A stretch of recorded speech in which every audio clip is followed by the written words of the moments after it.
CM है, उनको एक बात समझनी चाहिए, उनकी औकात तब है जब उनके कार्यकर्ता गांव-गांव में कार्यकर्ता उनके लिए लड़ते हैं, केस खाते हैं, मर्डर तक हो जाते हैं, लेकिन वो अपनी पार्टी को जिताने के लिए वोट देते हैं।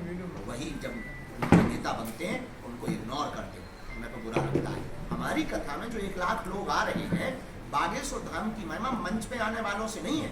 मंच पे आने वाले सिर्फ फोटो खिंचाने आते हैं, ज़्यादा से ज़्यादा बातें करने आएंगे और कुछ भी नहीं। तो भगा भी नहीं सकते, नहीं तो कल के दिन कथा की परमिशन कैंसिल करें, बड़ी आफत है। भाई साहब उनको भगा भी नहीं सकते, पर असलियत में हमारे मंच पे आने का अधिकारी वो है जो सबसे पीछे खड़ा हुआ।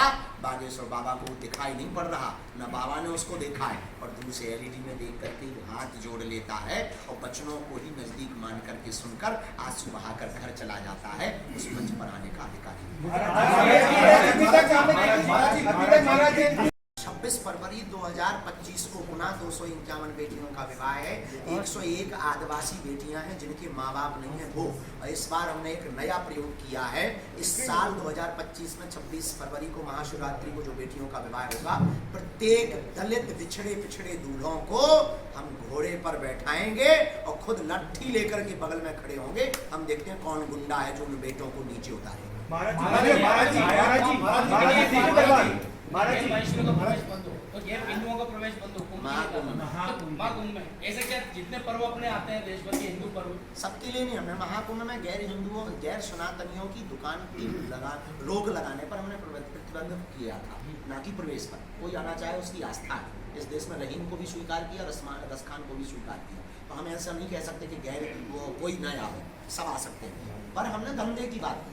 आप दुकानें लगा रहे हैं, आप मक्का मदीना में तो हिंदू नहीं लगाता।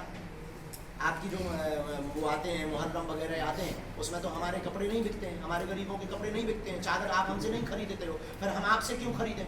आपको त्रिवेणी का मतलब पता नहीं, आपको शिव अभिषेक का मतलब पता नहीं, संतों का ज्ञान नहीं, कुंभ के मान मर्यादा का आपको पता नहीं है, सनातन का आपको ज्ञान नहीं है। फिर आप क्या खाद पूजा सामग्री बेचो? आप क्या खाद व्यवस्था करो? फिर आपको क्यों दिया जाए? अगर देना ही है चलो आप मक्का मदीना में हमारी दुकान लगवाओ। बाढ़ में कथा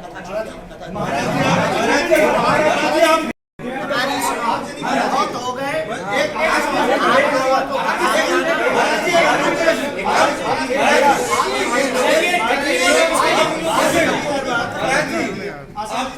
और वो नाबालिगों को आगे कर देते हैं। कहीं ना कहीं उन्होंने एक पैटर्न बना रखा है, जब भी कोई मुजरिम को पेश करना होता है, सामने ना होता है, नाबालिग बच्चों का उपयोग करते हैं लोग। कोई भी आगजनी होती है, पत्थरबाजी होती है। देखिए, अपराध करने वाला ना बालिग होता है ना नाबालिग होता है, ना किसी जाति का होता है ना किसी धर्म का होता है। आतंकवाद हिंसा करने वाला सिर्फ एक अपराधी होता है, उसको वैसे ही सजा मिलनी चाहिए।